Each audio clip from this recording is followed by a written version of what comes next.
বাকি আর কটা দিন। শীল লেনের দাসবাড়িতে কিন্তু এখনই উৎসব। কৃষ্ণ নবমী তিথি, সেই উপলক্ষে অকাল বোধন। মহালয়ের আগে মঙ্গলবারই দুর্গাপুজোর শুভ সূচনা হলো দাসবাড়িতে।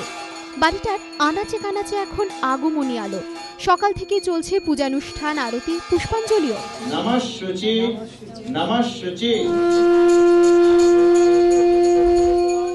কল্পারম্ভের পর দেবীর বোধন আর পুজোর আনন্দে সামিল পরিবারের সদস্য থেকে পাড়া প্রতিবেশীরাও।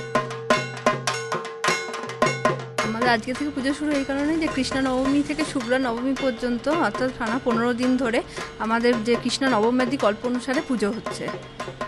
এরপর কি হবে মূলত?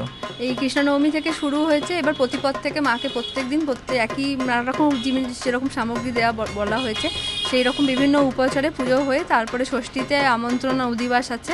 তারপর সপ্তমীর দিন সপ্তমী, অষ্টমী, নবমী দুর্গা মহাপুজো যেটা আমরা বলি, স্তপন, পূজন, বলিদান, হবন, সেই 4টি করে তার সাথে আমাদের কুমারী পুজো হবে, অর্ধরাত্রি ও সন্ধি পুজো সঙ্গে।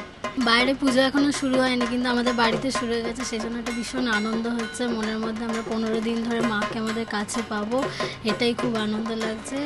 অন্যদিকে হুগলির শেওড়াফুলির রাজবাড়িতেও এদিনই সূচনা হলো দুর্গোৎসবের। প্রথা মেনে এদিনই ঘট প্রতিষ্ঠা, দেবীর বোধন।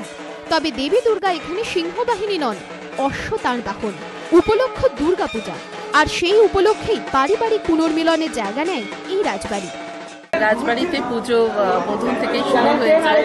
আমরা এটা একটা বাড়তি পাই এবং আমাদের সারাদিন খুব মজায় কাটে। এখন থেকেই পুজো যায় আর সব দূর দূরান্ত থেকে আমাদের গেস্টরা আসতে থাকে এবং আসতে শুরু করেও দিয়েছে।